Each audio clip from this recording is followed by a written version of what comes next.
रघुपति राघव राजा राम पतित पावन सीताराम। जय सीताराम। मैं आपण मान प्रिय ज्योतिर्विद वास्तविद डॉक्टर मानस नायक।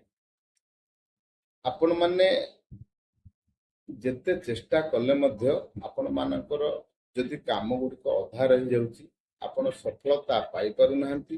बारंबार आपण जेते 100% देले मध्य आपण कर्म क्षेत्र में सक्सेस हो पारु नाहंती।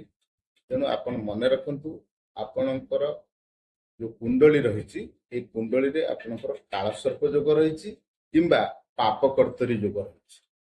मो आगामी एपिसोड रे मु आपनको चेष्टा करूची व्हाइट बोर्ड माध्यम रे आपनको गोटी गोटी ग्रह मानकर स्थिति बाबद रे बुझेइबाकू।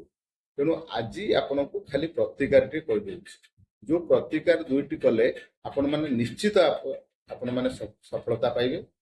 एक नंबर प्रतिकार टी हला कोन आपण प्रति सोमवार दिन त्रिशाखा बेलपत्र 7टी आणंतु।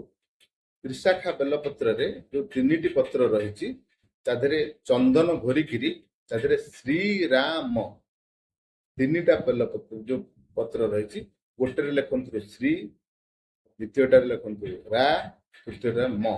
श्रीराम 7टा बेलपत्र रे लेखि महादेव को प्रति सोमवार दिन अर्पण करंतु।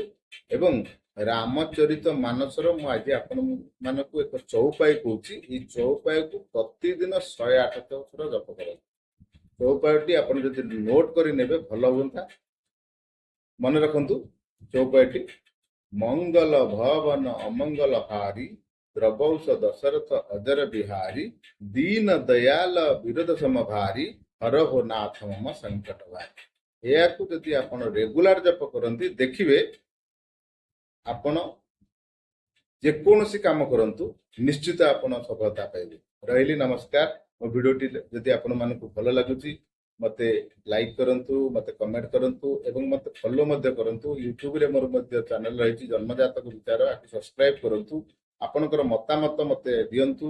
मु आपनकर जेकोसी क्वेश्चन अछि मु आपनकु तार आंसर देबी। जदि आपण माने आपण मानकर कुंडली देखैबा को चाहंतंती ताले मते मो नंबर तले दिया जाइथिबा मो नंबर रे आपण माने मते कांटेक्ट करि परिबे। रहिली नमस्कार।